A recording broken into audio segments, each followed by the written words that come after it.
ଟୁଟୁମସିଂହ ଜଙ୍ଗଲରୁ ରନ୍ଧାମଦ ଆଡ଼ା ଉପରେ ଚଢ଼ାଉ କରି 950 କେଜି ପୋଚ ସହିତ 30 ଲିଟର ରନ୍ଧାମଦକୁ ଜବତ କରି ନଷ୍ଟ କଲା ଜିଲ୍ଲା ଅବକାରୀ ମୋବାଇଲ ସ୍କ୍ୱାଡ୍ ଟିମ୍।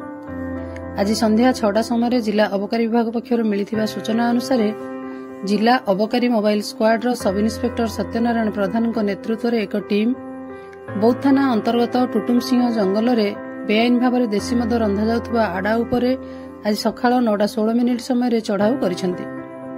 ଚଢ଼ାଉ ସମୟରେ ଘଟଣାସ୍ଥଳରୁ 950 କେଜି ମହୁଲ ପୋଚ ସହିତ 30 ଲିଟର ରନ୍ଧା ମଦକୁ ଜବତ କରିବା ସହ ପରିବହନର ଅସୁବିଧା କାରଣରୁ ଘଟଣାସ୍ଥଳରେ ନଷ୍ଟ କରିଛନ୍ତି ଜିଲ୍ଲା ଅବକାରୀ ମୋବାଇଲ ସ୍କ୍ୱାଡ୍ ଟିମ୍। ଏହା ସହିତ ଘଟଣାସ୍ଥଳରୁ କୌଶଳକ୍ରମେ ଆସାମୀମାନେ ଫେରାର ହୋଇଯାଇଥିବା ବେଳେ 188/2024-25ରେ ଏକ ମାମଲା ରୁଜୁ କରି ଅଧିକ ତଦନ୍ତ ଜାରି ରଖିଥିବା ନେଇ ଜିଲ୍ଲା ଅବକାରୀ mobile ସ୍କ୍ୱାଡ୍ର sub inspector Satyanarayan Pradhan ସୂଚନା ଦେଇଛନ୍ତି।